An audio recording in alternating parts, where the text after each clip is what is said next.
ஒரு பெண்ணாக நான் வெளியில் சொல்கிறதுக்கு கூச்சப்படுற ஒரு விஷயம்.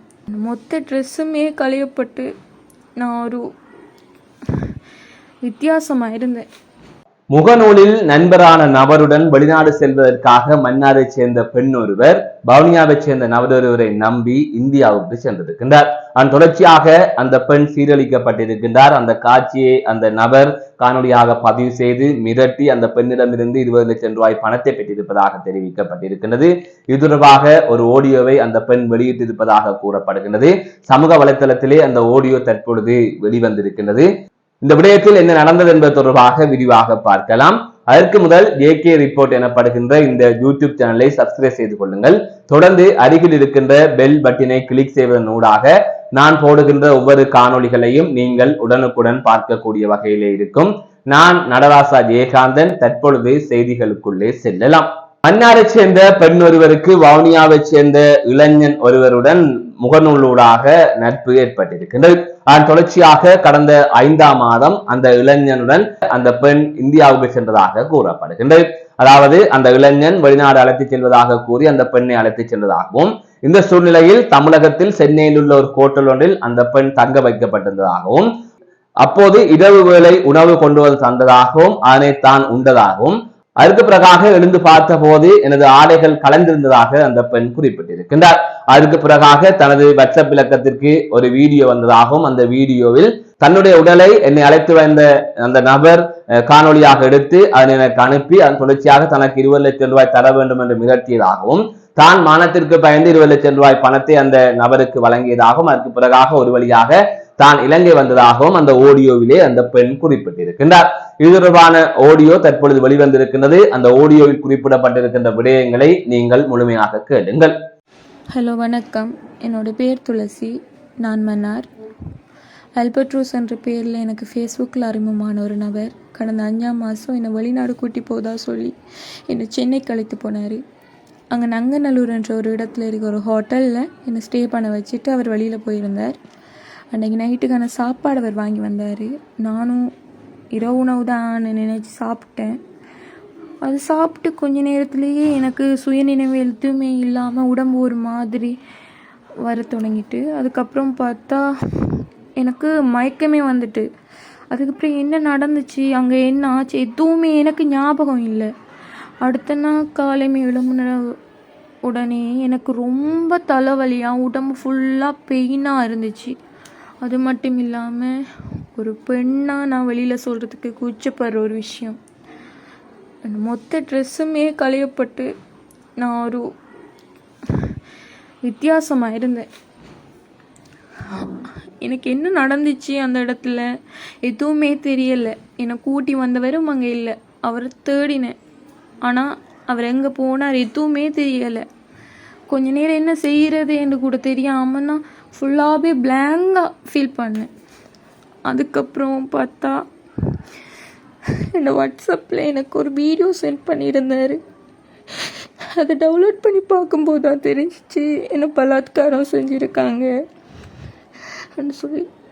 அந்த வீடியோ சென்ட் பண்ணது மட்டும் இல்லாமல் என்னோட ஒரு 20 லட்சம் ரூபா கேட்டு என்ன பிளாக்மெயில் பண்ணாங்க.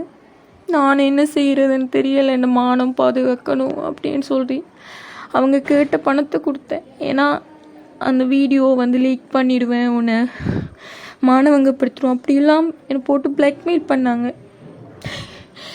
ஒரு பொண்ணாக நான் பயந்து இந்த சமூகத்துக்கு, அதால் தான் நான் அந்த பணத்தை கொடுத்தேன். அது மட்டும் இல்லாமல் அங்கேருந்து எப்படியாவது வந்துடணும், ஸ்ரீலங்கா வந்துடணுன்றதுக்காக நான் ஸ்ரீலங்காவும் வந்துட்டேன். என்னை கூட்டிக் கொண்டு ஏமாத்தினேன். அவனோட பாஸ்போர்ட்டும் ஃபோட்டோவும் மட்டும்தான் என்கிட்ட இருக்குது. இதே மாதிரி இன்னும் எத்தனை பொண்ணுங்களுக்கு நடந்துச்சுன்னு எனக்கு தெரியலை. இனி எந்த கேர்ள்ஸுக்கும் இது மாதிரி ஆகக்கூடாது. அதுக்காக தான் உங்களோட ஹெல்ப்பை நாடி இருக்கேன். மக்களே, உங்கள்கிட்ட தான் நான் நீதியை கேட்டு வந்திருக்கேன். ப்ளீஸ் என்னை ஹெல்ப் பண்ணுங்கள். இவனை ஐடென்டிஃபை பண்ணுறதுக்கு என்னை ஹெல்ப் பண்ணுங்கள். ஒரு பொண்ணாக நான் இதுக்கு மேலே என்ன செய்ய முடியும்?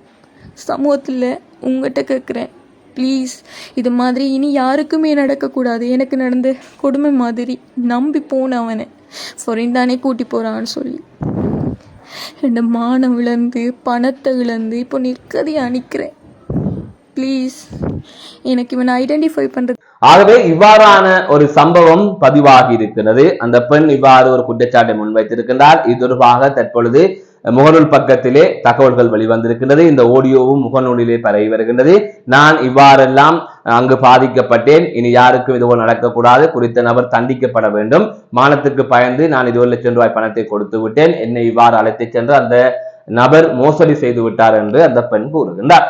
ஆகவே அந்த பெண் முகநூலில் பழக்கப்பட்ட ஒருவரின் ஊடாக அவர் வெளிநாட்டுக்கு அழைத்துச் செல்கின்றார் என்ற அடிப்படையிலே அந்த பெண்ணும் சென்றிருக்கின்றார். உண்மையிலே தெரியாத, அதாவது ஊரை சேர்ந்தவரும் இல்லை அல்லது ஒரே பாடசாலையில் படித்தவரும் இல்லை, எந்தவித முன்பின் அறிமுகமும் இல்லாமல் சமூக வலைத்தளத்தின் ஊடாக நட்பாக பழகி அவரை நம்பி இந்த பெண் சென்றிருக்கின்றார் என்பது முதலிலே ஒரு பிழையான ஒரு விடயம். ஒரு பெண்ணாக இவ்வாறு தெரியாத ஒருவரை நம்பி அங்கு சென்றது, அதாவது தமிழகம் வரை சென்றதே ஒரு பிழையான ஒரு விடயமாக, ஒரு தவறான ஒரு விடயமாகத்தான் பார்க்கப்படுகின்றது.